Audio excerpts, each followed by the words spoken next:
佢家姐同嚟喎，點解？佢話阿嫲見到佢，喂嗌佢個名，平時點樣嗌佢？咩拖住佢啊？你入嚟睇下，我新花園啊！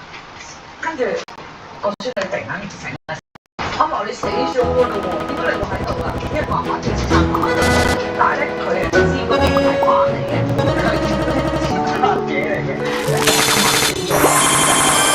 我話俾你聽啊，我有間新屋啊，有新花園㗎，係咪？跟住之後就燒佢先嚟，係啦。咁跟住之後咧，呢個係買完債後啦。咁跟住之後咧，打齋前咧，前一日即係因為嗰日打齋佢哋行佢講，師傅話埋佢哋講，佢話俾我聽啊，佢話我嚟緊啊，有3張㗎。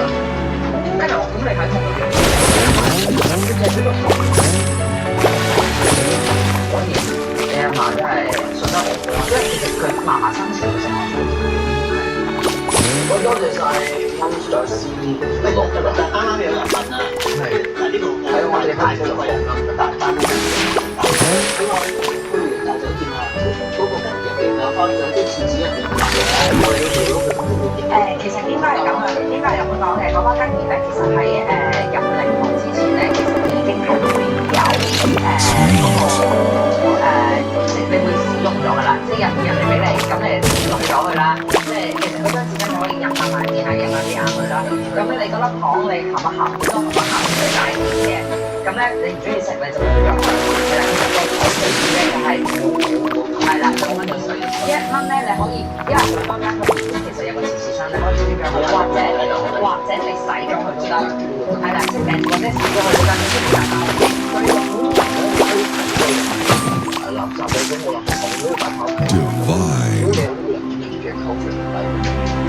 理論上喺入去除，因為其實講緊就算係喺入面人多嘅地方應該要兜啲啦，坐穩嘅嘢，多食少嘢啊。係。另外咧，講開仲有少時間，好似電話啦，而家唔少嘅電話啦，手機啊，咁樣啦。唔係啊，因為咧，有啲人就會，我哋之前好似都係遇過，我關於海葬嘅。係啊。係咪？係啊。咁樣啦。我啱我走咗。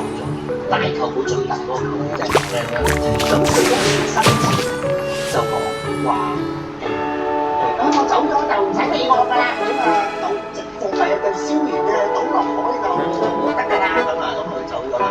咁啲親人咧就繼續咁有啲情尊重佢啦，係啊，尊重佢啦。咁我有啲即係我用我嘅方法解釋俾佢聽，唔好海葬，我個人。